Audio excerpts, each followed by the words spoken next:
Imagine acordar em um lugar que muitos consideram sagrado, uma terra descrita há séculos como a terra que mana leite e mel. Por gerações, Israel tem sido descrita como uma terra abençoada por Deus, um lugar especial escolhido para um povo especial.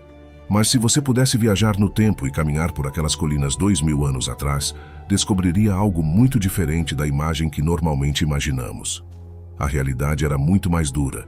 A maior parte do território era composta por paisagens inóspitas, montanhas rochosas, estradas poeirentas e extensões aparentemente intermináveis de deserto. Ao sul ficava o Negev, um deserto tão seco que não caía uma única gota de chuva durante meses a fio. O calor podia tornar-se insuportável, especialmente no verão, quando o sol castigava com uma intensidade que fazia o ar vibrar sobre as rochas. No norte, regiões como a Galileia ofereciam um pouco mais de vida. Ali, a terra permitia o cultivo de oliveiras, uvas e alguns cereais. Mas mesmo nessas áreas mais férteis, a sobrevivência dependia inteiramente de algo que muitos de nós hoje consideramos garantido: a água. No antigo Israel, a água era o recurso mais valioso de todos. Não existiam sistemas de distribuição modernos nem grandes rios que cruzassem o país.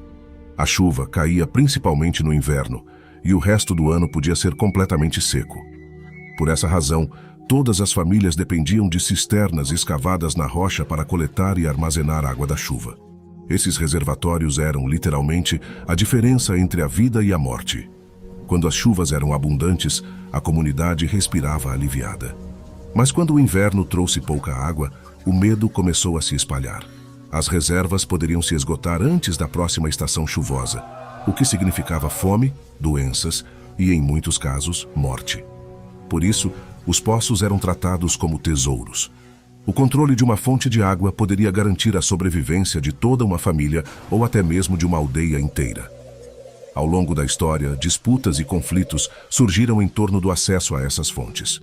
Em terras áridas, cada gota contava. A vida cotidiana era inteiramente organizada em torno dessa realidade. As pessoas acordavam com o amanhecer, geralmente por volta das 6 da manhã. Não havia relógios nem eletricidade, então o ritmo da vida era ditado pelo movimento do sol. Cada hora de luz do dia tinha que ser aproveitada ao máximo. A maior parte da população vivia do trabalho manual.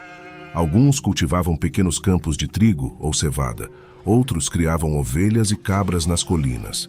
Nas regiões próximas ao Mar da Galileia, muitas famílias dependiam da pesca para sobreviver. Era uma vida simples, mas também exigente. As casas eram modestas. Geralmente eram construídas de pedra e barro, com telhados planos que serviam a vários propósitos. Durante as noites quentes de verão, muitas famílias subiam ao telhado para dormir, buscando ar fresco e se livrando do calor acumulado dentro da casa. As roupas também eram simples. A maioria das pessoas usava túnicas compridas de linho ou lã, acompanhadas de sandálias de couro. Não havia grandes diferenças nas vestimentas entre os diferentes gêropos, pois a maior parte da população tinha poucos recursos. As roupas precisavam ser duráveis e funcionais para suportar longos dias de trabalho sob o sol.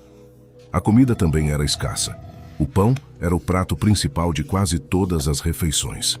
Cada família moía o grão usando pesadas mós de pedra, uma tarefa que podia levar várias horas por dia. Depois a massa era preparada e assada em pequenos fornos ou em superfícies quentes.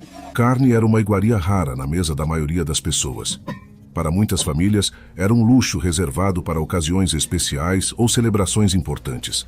Era mais comum acompanhar o pão com azeitonas, figos, azeite ou alguns vegetais cultivados em pequenas hortas. Apesar das dificuldades, a vida não se definia apenas pelo trabalho ou pela sobrevivência. Havia algo que ocupava um lugar ainda mais profundo no coração das pessoas: a fé. As tradições religiosas influenciavam todos os aspectos da vida cotidiana. Leis transmitidas de geração em geração ditavam o que era permitido, o que era proibido e a maneira correta de viver. As crianças cresciam ouvindo esses ensinamentos desde muito cedo, aprendendo histórias, orações e mandamentos que se tornavam parte de sua identidade. Mas houve um dia da semana que mudou tudo. Um dia que interrompeu completamente o ritmo da vida. Um dia que todos respeitavam com absoluta seriedade. Sábado. A partir do momento em que o sol se pôs na sexta-feira à noite, algo extraordinário aconteceu em toda a região. As ferramentas foram guardadas, o trabalho parou e as famílias permaneceram em suas casas. Durante essas horas, as pessoas se lembraram de que suas vidas dependiam não apenas da força de suas mãos, mas também de seu relacionamento com Deus. E o que aconteceu naquele dia revelou até que ponto a fé dominava todos os cantos daquela sociedade. Mas essa parte da história está apenas começando. Quando o sábado começava, toda a terra de Israel parecia parar. Os sons do trabalho desapareciam, os campos ficavam vazios e os mercados fechavam as portas. Durante 6 dias, a vida se enchia de labuta e atividade. Mas naquele 7º dia, tudo mudou completamente. O sábado não era apenas um dia de descanso. Era uma lei sagrada que devia ser respeitada com absoluta seriedade. Do pôr do sol de sexta-feira ao pôr do sol de sábado, muitas atividades eram proibidas. Acender uma fogueira, carregar objetos pesados ou viajar longas distâncias podia ser considerado uma ofensa grave. Por isso, as famílias se preparavam antes do pôr do sol, deixando a comida pronta e organizando a casa para não terem que trabalhar durante essas horas. Enquanto isso, o coração espiritual de toda a nação pulsava em um só lugar: Jerusalém. A cidade foi construída sobre colinas e era composta por ruas estreitas de pedra que serpenteavam entre casas empilhadas umas sobre as outras. De longe, o elemento mais impressionante era o templo. Aquela enorme estrutura dominava o horizonte e era considerada um dos locais mais sagrados do mundo para o povo judeu. Milhares de pessoas viajaram até lá para participar de cerimônias, fazer oferendas e cumprir suas tradições religiosas.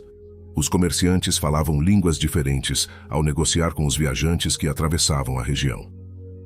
No entanto, bem ao lado dessas áreas comerciais, também havia pessoas vivendo na pobreza. Mendigos sentavam-se nas portas das casas, na esperança de conseguir um pouco de comida ou algumas moedas. A diferença entre ricos e pobres era evidente em cada esquina da cidade. A tudo isso se somava a presença constante do Império Romano.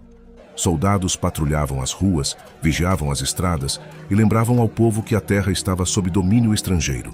Os impostos pesavam sobre as famílias e a tensão era palpável. Ainda assim, apesar do clima rigoroso, da pobreza e da pressão política, o povo se apegou a algo que nenhuma dificuldade poderia lhes tirar: a esperança. Eles acreditavam firmemente que Deus não havia abandonado sua nação e que um dia tudo mudaria. Essa esperança era o que sustentava seus corações, porque viver no antigo Israel significava mais do que apenas sobreviver em uma terra hostil.